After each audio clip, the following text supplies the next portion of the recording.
et la DLC à Berne. Un jour, ils sont devenus présidents et animateurs du Club du Sahel. D'accord? Le Club du Sahel, c'était une grosse machine qui réunit l'ensemble des systèmes d'aide et qui essaye de faire une position commune et une mobilisation des moyens pour aider le Sahel. Et là, voilà que ses amis, en particulier Jean-Maurice Deleuze, ses amis disent on voudrait bien avoir une critique des méthodes d'aide venant de la base. Alors ils ont confié ça au RAF pendant tout de même 6 années, 97, 2003. On a appelé ça étude débat Sahel, et c'était très bien payé. Et ça a permis de faire ce qu'on a appelé des noyaux, c'est-à-dire des noyaux de réflexion dans 7 pays, et partout, en particulier à Mekhe, tout ça, il y avait tout ça, où on a essayé de faire que les paysans expliquent la façon dont ils recevaient l'aide et dont cette aide était télécommandée, ou pas intéressante, etc.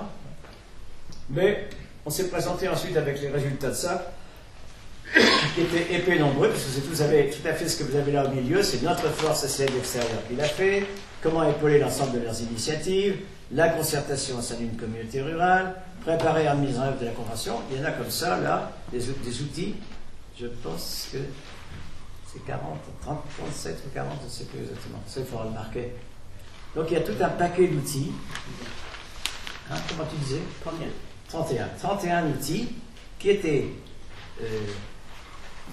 utilisables par les gens pour essayer de se faire moins matraquer, moins organiser de l'extérieur, pas de l'extérieur.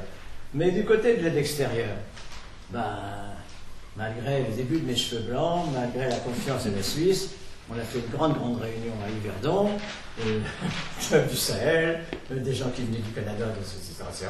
Et la commission dans laquelle j'étais pour passer ça a été présidée par un Canadien qui n'avait même pas lu les papiers, et ça a été massacré. Donc une fois que tu loupes une commission une année dans un truc comme ça, c'est terminé pour toi. Ça, j'ai appris. Et donc ça, c'était, en fait, d'une certaine façon, je crois que ça a été marqué ici,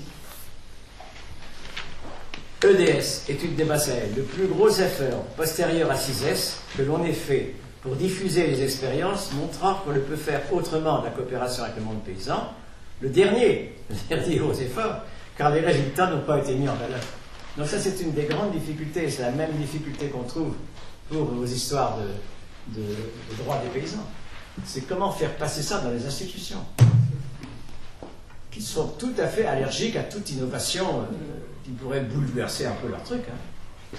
Donc ça, c'est un des points, pour moi, personnellement, c'est un échec fort.